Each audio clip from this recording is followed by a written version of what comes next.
Srimate Ramanujaya Namaha, Srimad Varavara Munaye Namaha, Srimad Lokarya Mahagurave Namaha.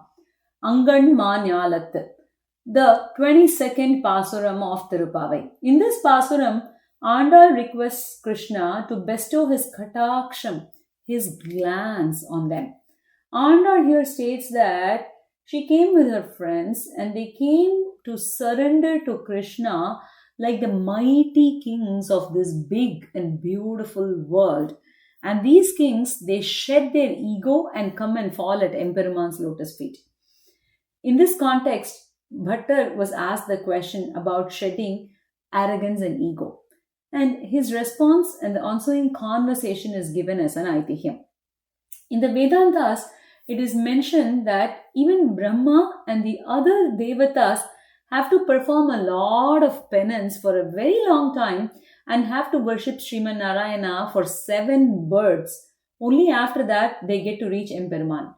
But it is said that the Prapannas, the ones who have surrendered to Emperuman, even if they are from lowly births, are confident that they will get Moksham at the end of this birth itself.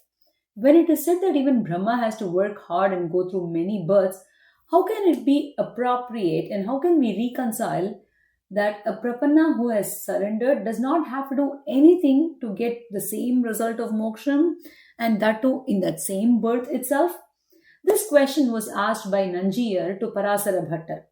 Bhattar's response is that there is nothing wrong in this. Brahma considered himself as the head of the worlds below the Paramapadam. That is, all the worlds that are not part of Paramapadam or Sri Vaikuntham is ruled by the Brahma. So he had a lot of power and wealth and opulence. Since he considered himself the head or the chief, he would believe that he can offer that wealth to get his wishes fulfilled in return. Since Shastras say that one reaps benefits based on the worship he does, Brahma would also believe in this. But for one who does not have any knowledge, any wealth, or any esteem because of his birth, how can he offer anything? He doesn't have anything to offer. So when he prays to Emperuman, he would say, "Oh, I have nothing to offer to you," and would pray that he just gets the grace of Emperuman. Emperuman would also accept his prayers and would take it upon himself, would make it his responsibility. That is Emperuman's responsibility, not expecting anything from him in return and take care of what is needed. When one has to let go of what they have in order to get Emperuman's grace, Brahma has a lot to let go. That is, Brahma has done so much penance to come to that position of Brahma. So he has to let go of all that. Whereas for someone who does not have anything, there is not much that has to be given up. Like, for example, if somebody gave you $100 billion and told you you have to spend all of that money to get something, you would struggle. You would struggle to give away all of that $100 billion. Whereas if you were just given $5, or if you had nothing and you were told, oh, you have to give up everything that you have in order to get something, right? Then it's easy for you because you have nothing to give up in the first place. Whereas for someone who has a lot to give up, right, it will take a long time to give up, and hence they have to go through so many births to give up. Similarly, for Brahma and the Devatas, due to their position and their stature, they would have a lot of ahankaram, meaning that this is all theirs. The thought of I being the supreme, right? That would take a lot of births to get rid of.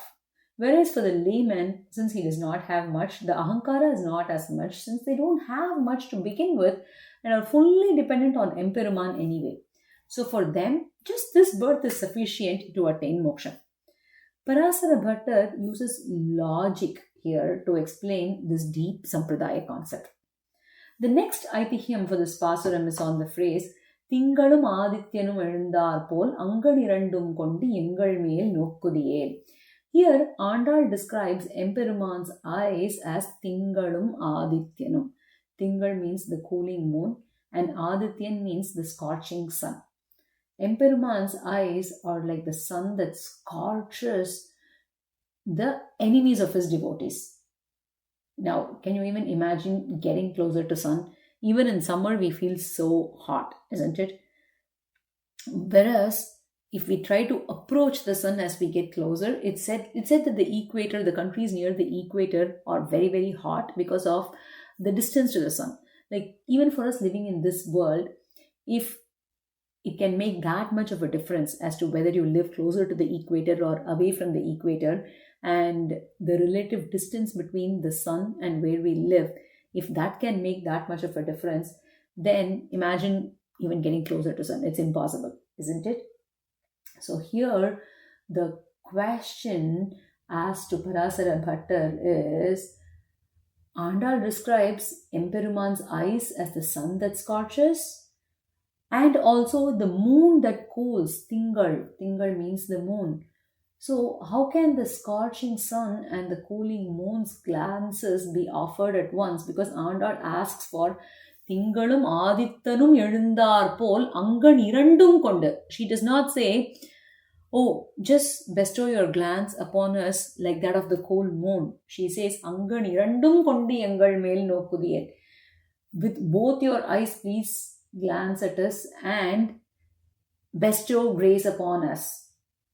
So how can we reconcile this? That's the question asked to Parasara Bhattar. Parasara Bhattar explains with an example that's shown as an Ithihyam here. When a lion is fighting an elephant, it can have its cub on it, and it would fiercely fight the elephant while also lovingly nursing the cub. Similarly, Emperuman would show the nature of the scorching sun to the enemies of his devotees at the same time while he shows his compassion like that of the cooling moon to his devotees. So Bhattar explained that if a lion can do that, that is show both love and its ferocity at the same time, can Emperuman, for whom everything is possible, not do that? So let us pray for Emperuman's glance to fall upon us and wish for his grace. Arvar Emperumanar Jiyar Thiruvadigalé Sharanam.